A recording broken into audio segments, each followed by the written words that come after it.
Tuhan adalah gembalaku, takkan kekurangan aku. Saudara-saudaraku terkasih, selamat pagi, salam jumpa lagi dalam Sabda Siap Saji Jumat 3 Juni 2022, peringatan Santo Carolus Luanga dan kawan-kawan martir dan juga hari ke-8 Novena Pentakosta. Marilah kita berdoa dalam nama Bapa dan Putra dan Roh Kudus. Amin.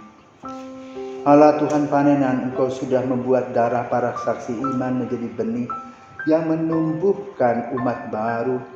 Semoga ladang gerejamu di Afrika yang sudah disiram dengan darah Santo Carolus dan teman-temannya membuahkan panenan berlimpah-limpah. Demi Yesus Kristus Putramu dan pengantara kami yang hidup dan berkuasa kini dan sepanjang masa. Amin. Tuhan bersamamu dan bersama rohmu. Inilah Injil Yesus Kristus menurut Yohanes. Yohanes bab 21 ayat 15 sampai dengan 19. Yesus yang telah bangkit menampakkan diri kepada murid-muridnya. Sesudah mereka sarapan, Yesus berkata kepada Simon Petrus, "Simon, anak Yohanes, apakah engkau mengasihi aku lebih daripada mereka ini?" Jawab Petrus kepadanya, "Benar Tuhan, Engkau tahu bahwa aku mengasihi engkau." Kata Yesus kepadanya, "Gembalakanlah domba-dombaku." Kata Yesus kepadanya untuk kedua kalinya, "Simon anak Yohanes, apakah engkau mengasihi aku?" Jawab Petrus kepadanya, "Benar Tuhan, Engkau tahu bahwa aku mengasihi engkau." Kata Yesus kepadanya, "Gembalakanlah domba-dombaku." Kata Yesus kepadanya untuk ketiga kalinya, "Simon anak Yohanes, apakah engkau mengasihi aku?" Maka sedihlah hati Petrus karena Yesus berkata untuk ketiga kalinya, "Apakah engkau mengasihi aku?" Dan ia berkata kepadanya, "Tuhan, Engkau tahu segala sesuatu. Engkau tahu bahwa aku mengasihi engkau." Kata Yesus kepadanya, "Gembalakanlah domba-dombaku. Aku berkata kepadamu, sesungguhnya ketika masih muda engkau sendiri mengikat pinggangmu dan engkau berjalan kemana saja engkau kehendaki.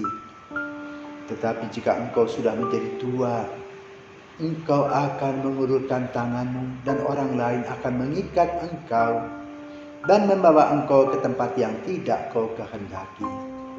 Hal ini dikatakan Yesus untuk menyatakan bagaimana Petrus akan mati dan memuliakan Allah. Sesudah mengatakan demikian, ia berkata kepada Petrus, "Ikutlah aku." Demikianlah sabda Tuhan. Terpujilah Kristus. Saudara, hari ini kita memperingati Santo Carolus Luanga dan kawan-kawan. Di manakah itu terjadi? Kekristenan masih merupakan hal baru di Uganda, Afrika. Ketika suatu misi Katolik dimulai di sana pada tahun 1879 oleh para imam putih, imam misionaris Afrika. Karena pakaian mereka putih disebut imam-imam putih. Di sana ada raja bernama Raja Mwanga yang tidak paham akan kekristenan. Tetapi yang menjadi marah karena satu orang katekis Katolik pernah menegurnya, yaitu bernama Joseph M. Kasa. Mengapa? Karena perilaku Raja Mwanga adalah seorang homoseksual dan sering memaksa para pemuda pelayan istana untuk memuaskan birahinya. Murka Raja Mwanga berubah menjadi benci dan dendam terhadap Joseph M. Kasa dan agamanya. Segelintir pejabat istana yang ambisius mengobarkan murka raja dengan dusta mereka. Raja kemudian memerintahkan untuk membunuh sekelompok orang Katolik Anglikan beserta uskup mereka. Joseph M. Kasa sendiri dihukum penggal pada tanggal 18 November 1885. Penganiayaan atas semua orang Kristen pun dimulai. tercatat 100 orang Katolik Roma terbunuh. 22 orang martir diantaranya telah dinyatakan kudus. Dengan wafatnya Yosef M. Kassa, Santo Carolus Elwanga menjadi pemimpin guru agama dari para pelayan istana yang beragama Katolik. Pada tanggal 26 Mei 1886, Raja mendapati bahwa sebagian dari para pelayannya telah menjadi Katolik. Yang memanggil Denis Sedugakuawo. Dia bertanya apakah Denis mengajarkan agama kepada pelayan-pelayan istana yang lain. Denis menjawab ya. Raja segera menyambar pedangnya lalu memasukkan dengan keji ke tenggorokan pemuda itu. Kemudian Raja menyerukan bahwa tidak seorang pun diizinkan meninggalkan istana. Genderang perang ditabuh sepanjang malam. Dalam suatu ruangan tersembunyi, Santo Carolus Luanga secara sembunyi-sembunyi membaptis 4 pelayan istana. Seorang di antaranya adalah Santo Kisito, seorang remaja periang serta murah hati yang baru berumur 13 tahun. Dialah yang paling muda dalam kelompok mereka. Santo Carolus Luanga telah seringkali menyelamatkan Kisito dari nafsu jahat raja. Santo Carolus Luanga bersama sebagian besar dari 22 martir Uganda dibunuh pada tanggal 3 Juni 1886. Mereka dipaksa berjalan 37 mil jauhnya, kira-kira 60 km ke tempat pelaksanaan hukuman mati. Setelah beberapa hari di penjara, mereka dilemparkan ke dalam kobaran api. 17 dari para martir tersebut adalah para pelayan istana.